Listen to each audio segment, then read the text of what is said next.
بسم اللہ الرحمن الرحیم۔ اعوذ باللہ من الشیطان الرجیم، بسم اللہ الرحمن الرحیم۔ السلام علیکم۔ آج آپ کا میزبان ڈاکٹر کاشف بشیر تفہیم القرآن سیریز کی قسط نمبر 166 کے ساتھ آپ کے سامنے حاضر خدمت ہے، جس میں ہم انشاءاللہ العزیز سورہ التوبہ کی آیت نمبر 111 سے آغاز کر رہے ہیں، اس شکر کے ساتھ کہ اللہ تعالیٰ کی توفیق کے بغیر یہ سلسلہ ممکن نہیں تھا۔ اللہ نے بہت مہربانی فرمائی کہ ہمیں اپنی کتاب سے جوڑا اور ہمیں اس قابل سمجھا کہ ہم اس کے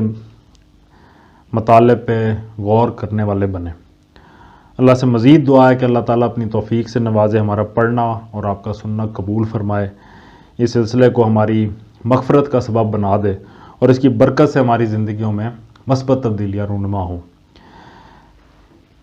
ان اللہ اشتری من المؤمنین انفسهم واموالهم بان لهم الجنہ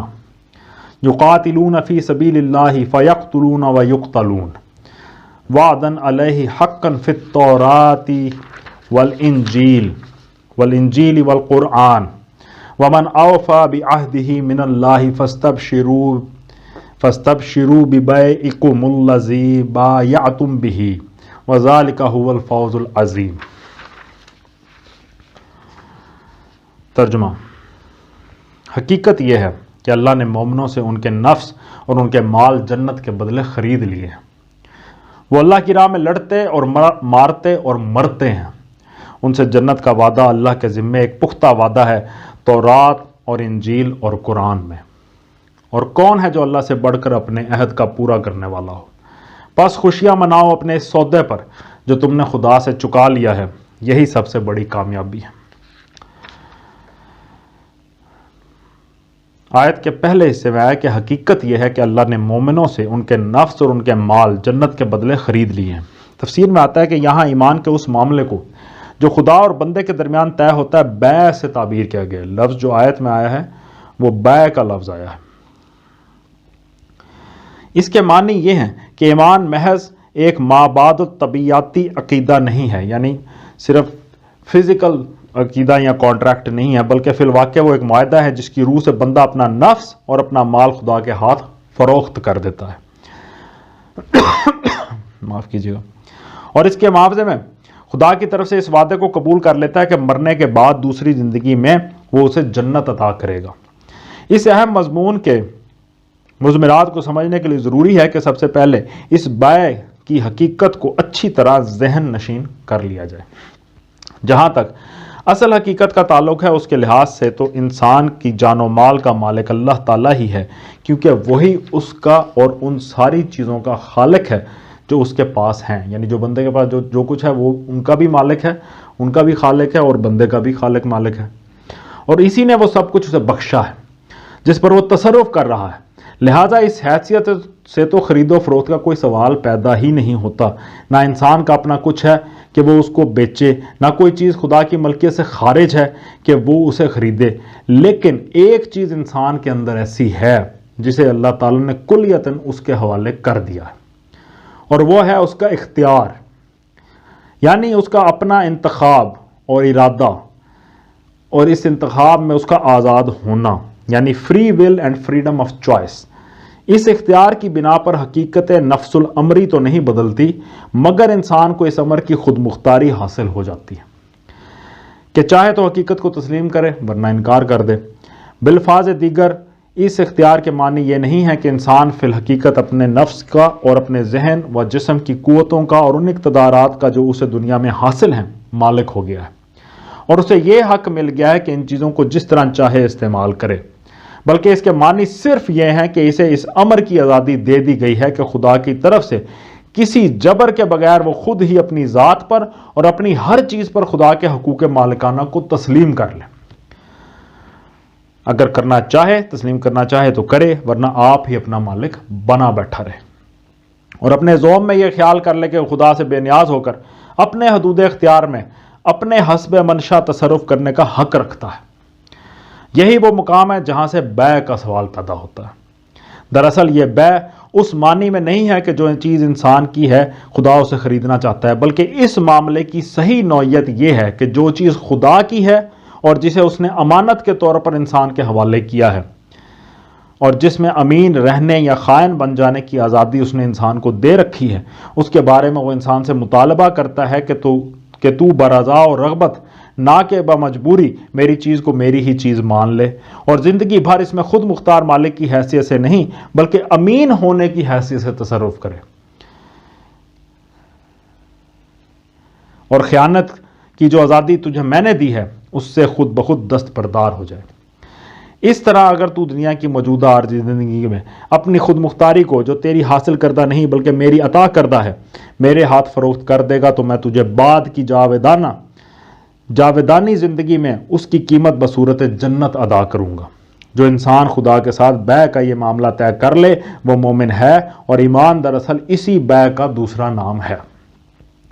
اور جو شخص اس سے انکار کر دے یا اقرار کرنے کے باوجود ایسا رویہ اختیار کرے جو بیع نہ کرنے کی صورت ہی میں اختیار کیا جا سکتا ہے، وہ کافر ہے، اور اس بیع ہی سے گریز کا اصطلاحی نام کفر ہے۔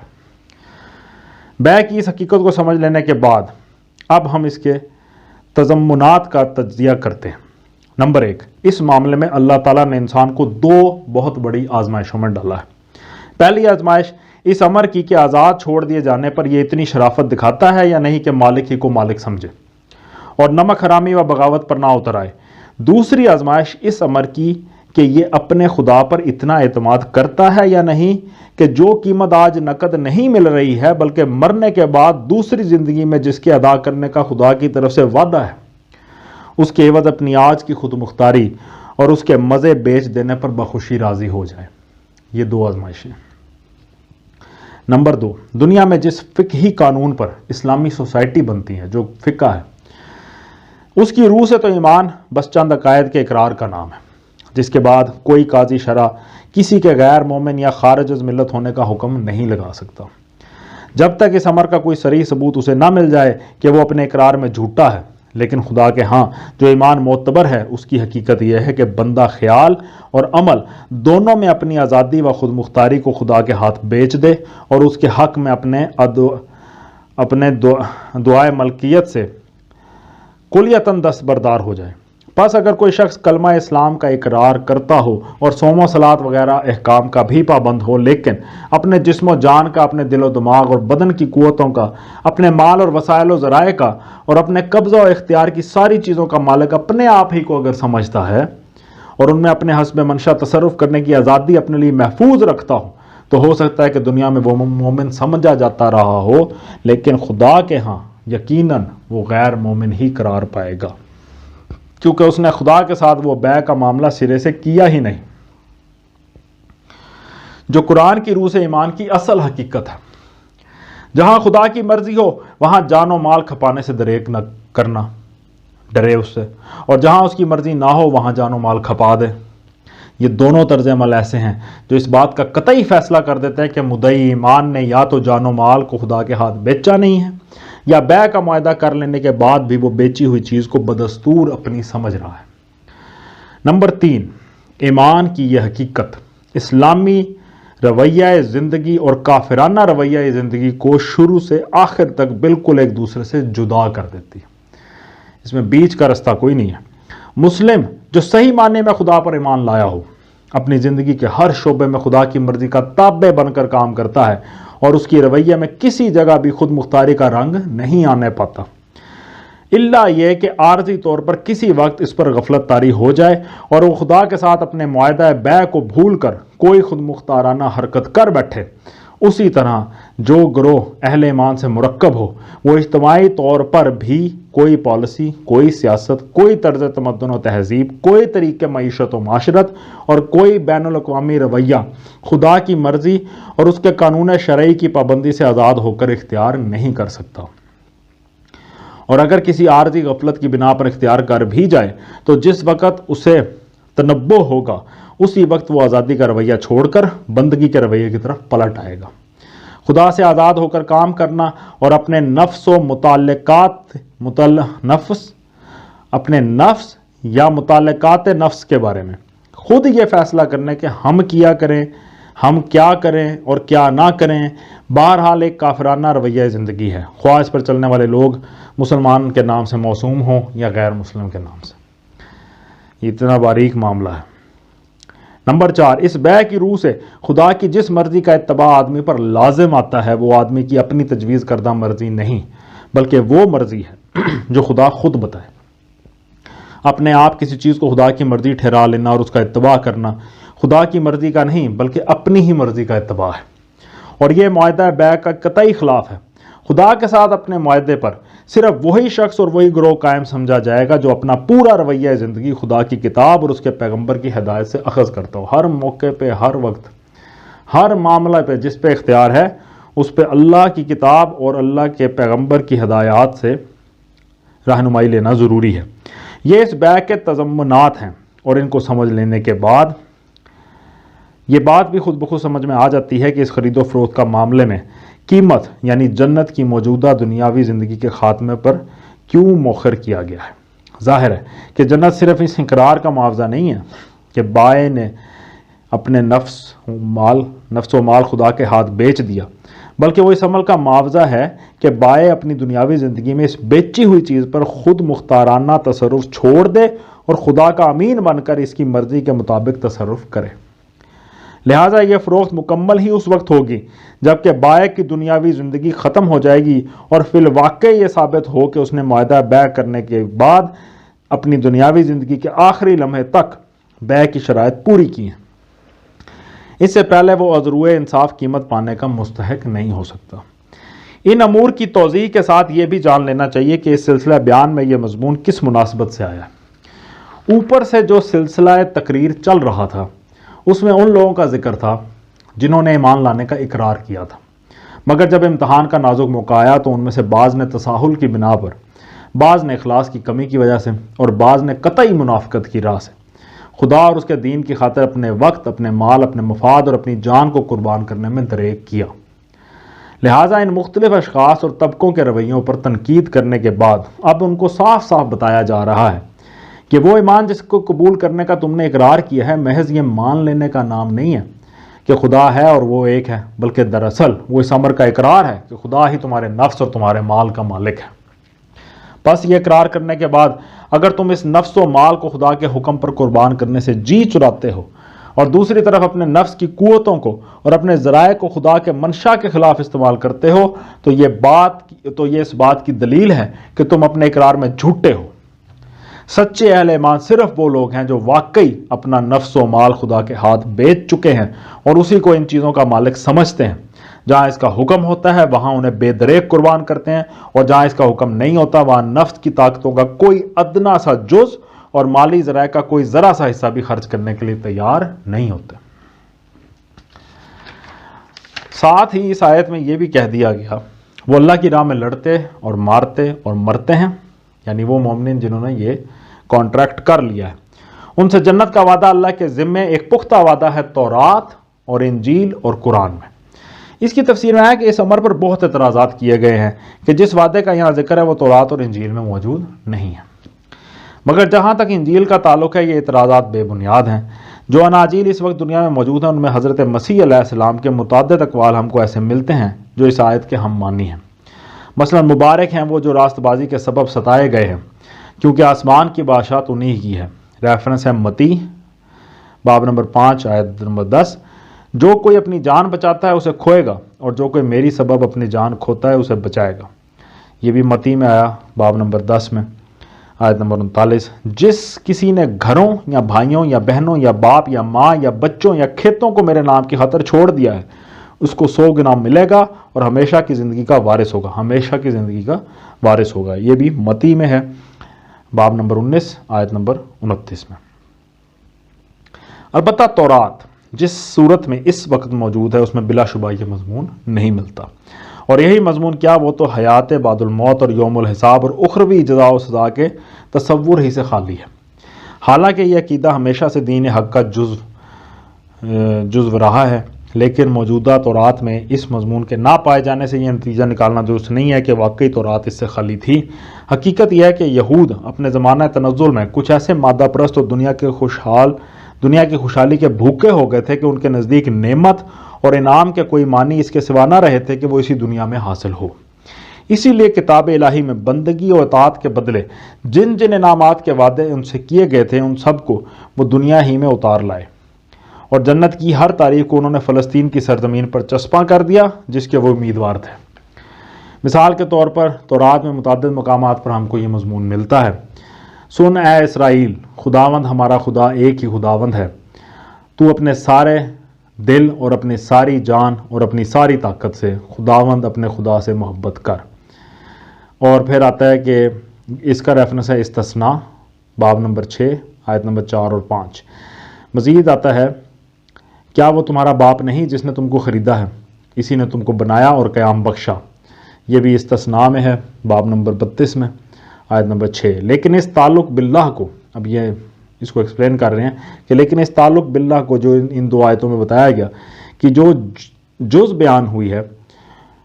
کی جو جزا بیان ہوئی ہے، وہ یہ ہے کہ تم اس ملک کے مالک ہو جاؤ گے جس میں دودھ اور شہد بہتا ہے، یعنی فلسطین۔ اس کی اصل وجہ یہ ہے کہ تورات جس صورت میں اس وقت پائی جاتی ہے، اول تو وہ پوری نہیں ہے، اور پھر وہ خالص کلام الہی پر بھی مشتمل نہیں ہے، بلکہ اس میں بہت سا تفسیری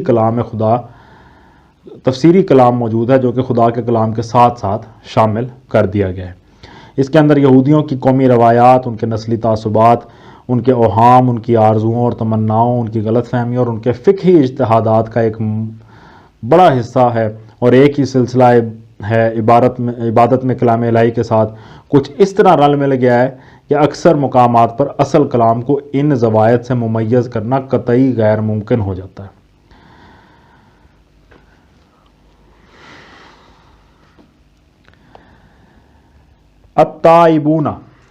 التائبون العابدون الحامدون السائحون الراكعون الساجدون الآمرون بالمعروف والناهون عن المنکر والحافظون لحدود اللہ وبشر المؤمنین۔ ترجمہ: اللہ کی طرف بار بار پلٹنے والے، اس کی بندگی بجا لانے والے، اس کی تعریف کے گن گانے والے، اس کی خاطر زمین میں گردش کرنے والے، اس کے آگے رکوع اور سجدے کرنے والے، نیکی کا حکم دینے والے، بدی سے روکنے والے اور اللہ کے حدود کی حفاظت کرنے والے، اس شان کے ہوتے ہیں وہ مومن جو اللہ سے خرید و فروخت کا یہ معاملہ طے کرتے ہیں، اور اے نبی ان مومنوں کو خوشخبری دے دو۔ اس کی تفسیر میں آتا ہے آیت جہاں سے شروع ہوتی ہے التائبون، یعنی کہ اللہ کی طرف بار بار پلٹ کے آنے والے۔ متن میں لفظ التائبون استعمال ہوا ہے، تفسیر میں بتا رہے ہیں کہ جس کا لفظی ترجمہ توبہ کرنے والے کیا، تائب ہونے والا، توبہ کرنے والا۔ لیکن جس انداز کلام میں یہ لفظ استعمال کیا گیا اس سے صاف ظاہر ہوتا ہے کہ توبہ کرنا اہل ایمان کی مستقل صفات میں سے، اللہ سے معافی مانگنا، توبہ کرتے رہنا، یہ مستقل صفات میں سے سب سے پہلا وہی آیا کہ اللہ کی طرف اللہ سے توبہ کرنے والے۔ اس لیے اس کا صحیح مفہوم یہ ہے کہ وہ ایک ہی مرتبہ توبہ نہیں کرتے بلکہ ہمیشہ توبہ کرتے رہتے ہیں، اور توبہ کے اصلی معنی رجوع کرنے یا پلٹنے کے ہیں۔ لہذا اس لفظ کی حقیقی روح ظاہر کرنے کے لیے ہم نے اس کا تشریحی ترجمہ یوں کیا ہے کہ وہ اللہ کی طرف بار بار پلٹتے ہیں۔ مومن اگرچہ اپنے پورے شعور و ارادے کے ساتھ اللہ تعالیٰ سے اپنے نفس و مال کی بیع کا معاملہ طے کرتا ہے، لیکن چونکہ ظاہر حال کے لحاظ سے محسوس یہی ہوتا ہے کہ نفس اس کا اپنا ہے اور مال اس کا اپنا ہے، اور یہ بات کہ اس نفس و مال کا اصل مالک اللہ تعالیٰ ایک امر محسوس نہیں بلکہ محض ایک امر معقول ہے، اور اس لیے مومن کی زندگی میں بارہا ایسے مواقع پیش آتے رہتے ہیں جبکہ وہ عارضی طور پر خدا کے ساتھ اپنے معاملہ بیع کو بھول جاتا ہے اور اس سے غافل ہو کر کوئی چھوٹا موٹا خود مختارانہ طرز عمل اختیار کر بیٹھتا ہے۔ مگر ایک حقیقی مومن کی صفت یہ ہے کہ جب بھی اس کی یہ عارضی بھول دور ہوتی ہے، جیسے ہی وہ پلٹتا ہے، جیسے اس کو یاد آتا ہے اور وہ اپنی غفلت کے ساتھ وہ اپنے خدا کی طرف پلٹتا ہے، معافی مانگتا ہے، اپنے عہد کو پھر سے تازہ کر لیتا ہے، یہی بار بار کی توبہ اور یہی رہ کر خدا کی طرف پلٹنا اور ہر لغزش کے بعد وفاداری کی راہ پر واپس آنا ہی ایمان کے دوام و ثبات کا ضامن ہے۔ ورنہ انسان جن بشری کمزوریوں کے ساتھ پیدا کیا گیا ان کی موجودگی میں تو یہ بات اس کے بس میں ہی نہیں کہ خدا کے ہاتھ ایک دفعہ نفس و مال بیچ دینے کے بعد ہمیشہ کامل شعوری حالت میں وہ اس بیع کے تقاضوں کو پورا کرتا رہے اور کسی وقت بھی غفلت و نسیان اس پر طاری نہ ہو۔ اسی لیے اللہ تعالیٰ مومن، اللہ تعالیٰ مومن کی تعریف میں یہ نہیں فرماتا کہ وہ بندگی کی راہ پر آ کر کبھی اس سے پھسلتا ہی نہیں ہے، بلکہ اس کی قابل تعریف صفت یہ قرار دیتا ہے کہ وہ پھسل پھسل کر بار بار اسی کی راہ پر واپس آتا ہے، اور یہی وہ بڑی سے بڑی خوبی ہے جس پر انسان قادر ہے۔ پھر اس موقع پر مومنین کی صفات میں سب سے پہلے توبہ کا ذکر کرنے کی ایک اور مصلحت بھی ہے۔ اوپر سے جو سلسلہ کلام چلا آ رہا ہے اس میں روح سخن ان لوگوں کی طرف ہے جن سے ایمان کے منافی افعال کا ظہور ہوا تھا، لہٰذا ان کو ایمان کی حقیقت اور اس کا بنیادی مقتضا بنانے کے بعد اب یہ تلقین کی جا رہی ہے کہ ایمان لانے والوں میں لازمی طور پر جو صفات ہونی چاہیے ان میں سے اولین صفت یہ ہے کہ جب بھی ان کے قدم راہ بندگی سے ڈگمگائیں، پھسل جائیں، وہ فوراً اس کی طرف پلٹ کریں، نہ یہ کہ اپنے انحراف پر جمے رہیں اور زیادہ دور نکلیں، یعنی اڑی نہیں کرنی، واپس آ جاؤ، معافیاں مانگ لو، توبہ کر لو، اپنا رب ہے اس سے معافی مانگے، اللہ تعالیٰ میں توفیق دے۔ یہ ساری صفات گنواتے ہوئے آخر میں آیا تھا کہ اللہ کی حدود کی حفاظت کرنے والے۔ اس کی تفسیر میں بلکہ اس سے پہلے آیا، معاف کیجیے گا، اس سے پہلے آیا اس کی خاطر زمین میں گردش کرنے والے، یعنی السائحون۔ اس کی تفسیر میں آتا ہے کہ متن میں لفظ السائحون استعمال ہوا جس کی تفسیر بعد مفسرین نے صائمون یعنی روزہ رکھنے والے سے کی ہے، لیکن سیاحت کے معنی روزہ مجازی معنی ہے، اصل لوگ میں اس کے یہ معنی نہیں ہے۔ اور جس حدیث میں یہ بیان کیا گیا کہ نبی صلی اللہ علیہ وآلہ وسلم نے خود اس لفظ کے یہ معنی ارشاد فرمائے ہیں، اس کی نسبت حضور صلی اللہ علیہ وآلہ وسلم کی طرف درست نہیں ہے، اس لیے ہم اس کو اصل لغوی معنی ہی میں لینا زیادہ صحیح سمجھتے ہیں۔ پھر جس طرح قرآن میں بکثرت مواقع پر مطلقاً انفاق کا لفظ استعمال ہوا جس کے معنی خرچ کرنے کے ہیں اور مراد اس سے راہ خدا میں خرچ کرنا ہے، اسی طرح یہاں بھی سیاحت سے مراد محض گھومنا پھرنا نہیں ہے، بلکہ ایسے مقاصد کے لیے زمین میں نقل و حرکت کرنا ہے جو پاک اور بلند ہوں اور جن میں اللہ کی رضا مطلوب ہو، مثلا اقامت دین کے لیے جہاد کرنا، کفر زدہ علاقوں سے ہجرت، دعوت دین، اصلاح خلق، طلب علم صالح، مشاہدہ آثار الہی اور تلاش رزق حلال۔ اس صفت کو یہاں مومنین کی صفات میں خاص طور پر اس لیے بیان کیا گیا ہے کہ جو لوگ ایمان کا دعویٰ کرنے کے باوجود جہاد کی پکار پر گھروں سے نہیں نکلے تھے، ان کو یہ بتایا جائے کہ حقیقی مومن ایمان کا دعویٰ کر کے اپنی جگہ چین سے بیٹھا نہیں رہ جاتا بلکہ وہ خدا کے دین کو قبول کرنے کے بعد اس کا بول بالا کرنے کے لیے اٹھ کھڑا ہوتا اور اس کے تقاضے پورے کرنے کے لیے دنیا میں دوڑ دھوپ اور سعی و جہد اختیار کرتا ہے۔ اس کے بعد آیت میں آخری جو نشانی بتائی گئی وہ اللہ کے حدود کی حفاظت کرنے والے ہیں، یعنی اللہ تعالیٰ نے عقائد، عبادات، اخلاق، معاشرت، تمدن، معیشت، سیاست، عدالت اور صلح و جنگ کے معاملات میں جو حدیں مقرر کر دی ہیں وہ ان کو پوری پابندی کے ساتھ ملحوظ خاطر رکھتے ہیں، اپنے انفرادی و اجتماعی عمل کو انہی حدود کے اندر محدود رکھتے ہیں اور کبھی ان سے تجاوز کر کے نہ تو منمانی کارروائیاں کرنے لگتے ہیں اور نہ خدائی قوانین کے بجائے خود ساختہ قوانین یا انسانی ساخت کے دوسرے قوانین کو اپنی زندگی کا ضابطہ بناتے ہیں۔ اس کے علاوہ خدا کے حدود کی حفاظت میں یہ مفہوم بھی شامل ہے کہ ان حدود کو قائم کیا جائے اور انہیں ٹوٹنے نہ دیا جائے۔